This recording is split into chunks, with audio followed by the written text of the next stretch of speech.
This is similar to an idea that I had, I think, or somebody had on a previous episode. I couldn't find it, though. But it came up recently. I was watching a TV show on Netflix called Adam Ruins Everything.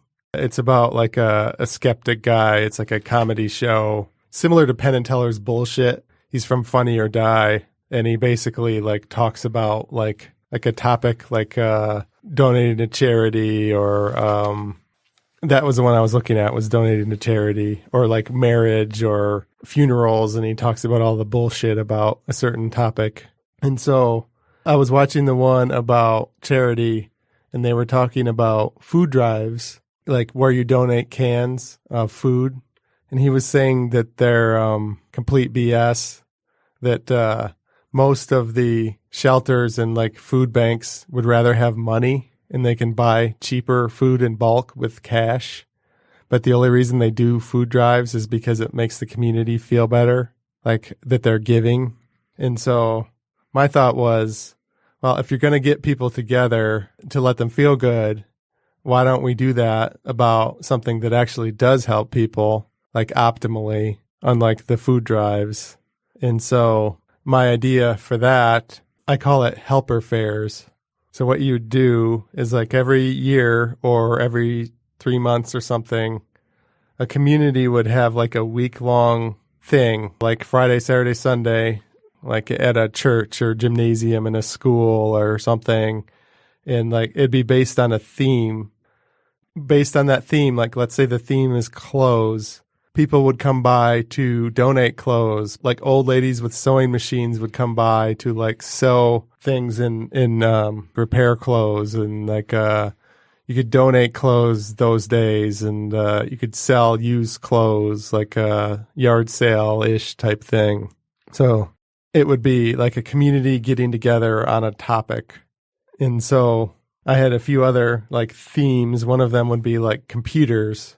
So like it could be a weekend where all the computer nerds like me and Dan would go in, and old ladies would come in with their Windows 98 old PCs, and we would try to fix them or whatnot. And it'd be a way for us to socialize and meet like maybe single women in the neighborhood, you know, and like meet our neighbors. Like I've never met most of my neighbors, you know. And then like there could be like a baby/kid one where people who have kids, like they could find babysitters, like kids who want to babysit can like go and interview parents, and it could be like selling baby clothes and stuff, sharing tips and sharing like not used diapers, but like whatever they share, whatever people who own babies own babies. You can tell I'm a parent based on the terminology I use. There could be a food/cooking one. You could have like old ladies bringing in leftovers and with crock pots, and they could like make you recipes and teach you how to cook, like introductory cooking courses, and selling old cooking like Tupperware crap, whatever. You could have like a toys and hobbies one for like people who use drones and like kids' toys and like out maybe sporting goods. And there could be a travel agent one where my mom, she loves like traveling and like helping people book vacations, and like this is where I went, and like go to this restaurant when you're in Cancun and shit like that. Like his travel agent doesn't really exist anymore, except for maybe for super rich. But like people like my mom could just do that for socializing, like not necessarily get paid. And then there could be like a fitness one where you people show you how to work out, and they recruit like people for at home fitness classes and sell like used yoga mats, whatever. There could be a 3D printing one, finance, small business. But it'd be like if you had like all those different categories like once a month, it'd be like a way for people to like, if you need a piece of clothing fixed, that's where you would go. Or if you're poor and you need handouts for a certain thing, that's where you would go. It'd be a way to bring the community together for shit that helps people, not just overpriced canned goods. Part of me wishes this podcast were on video so you could all see Tom's hand movements as he talks. It's great. I'm not making fun of you. It's great, Tom. Okay. Tom, so when you say that they don't like the cans, does that mean they're not using them, or they would rather have money, obviously, but they are using the cans, right? I suppose they are. I mean, I don't remember exactly what they said on the Adam Ruins Everything. It's on Netflix. You can watch it, but they did say they can buy a lot more in bulk, like per dollar. I think they do get like a lot of like vegetables that people don't really prefer to eat at the food drives. Yeah, I don't know. Any thoughts on like my idea? There's a lot to take in, Tom. It kind of sounds like the app next door. Have you ever used it before? No, I heard about it a little bit. I didn't know that you could Kind of similar to that, in that like you can post and say, hey, I want to do this, and then people can join in on you and do that. It can be as much as like going in on some like crops together, stuff like that, and fundraising and volunteering and stuff. And then it can be like literally people lending you baby clothes or giving you baby clothes and stuff. Yeah, I guess there's some overlap there. I had heard of Nextdoor on the news because people use it like, oh, there's a suspicious car in the neighborhood, and they like badmouth their neighbors. Like this neighbor had the music on, and like I guess there's more. Yeah, positive. Or someone will say, oh, I have too many eggs from my chicken coop. Let me know if you want some. You know, it can be weird like that too. I see room for both apps. Well, mine isn't really an app. It's almost like a combination of a yard sale / Goodwill / we're going to fix the hole in your jeans, like custom repair stuff.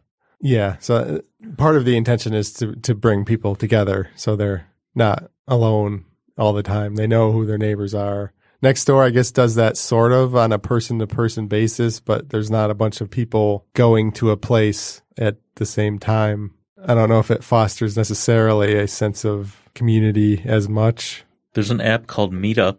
It's like people get together based on different interest groups. Yeah, I did that once. What I found is that people are boring. There's no interesting meetups. Depends which ones you go to. Do you have an example of a fun meetup that you went to? I go to Ann Arbor New Tech Meetup all the time. It's like seeing Shark Tank. That show Shark Tank where people pitch their ideas. Who are they pitching to in New Tech? Yeah. There's investors there. It's a huge tech community. I would love to go to one of those. It's just on meetup.com? Yeah, Ann Arbor New Tech. Yeah, I'll have to do that. Pitch one of my stupid podcast ideas. Or Camila could pitch her dead person message idea. They take it pretty seriously there. But do you need like a prototype or something? No, just like you got to email them in advance. With the idea or just to show up? What you want to talk about? No, you can just RSVP. There's always like 150 or so people there. But there's the young professionals meetups, different music meetups, drinking meetups. Not that I've been to those in a while.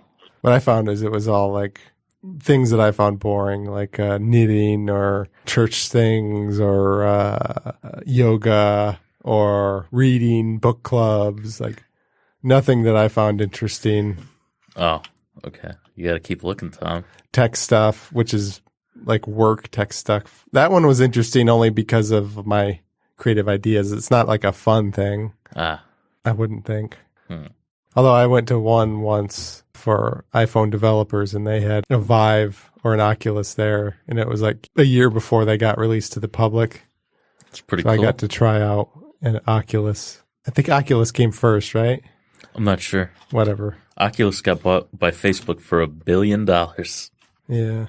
Oh, so yeah, another thing about my helper fairs is that it could be like a yard sale or like it could be a second source of income for people like who have sewing machines and they want to fix stuff. They could either fix it on the fly or they could like take orders and then like people could drop it off and they could fix it and return it like days later. And if you had a bunch of communities that had these helper fairs, people could travel from helper fair to helper fair around like their general area.